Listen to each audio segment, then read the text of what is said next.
chero.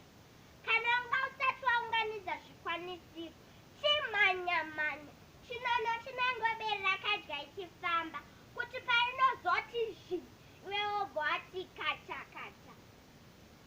Vakagwara vatomira kukanda mbeu pasi, vamwe vakatokanda vatomira kuti inaye mbeu dzibude.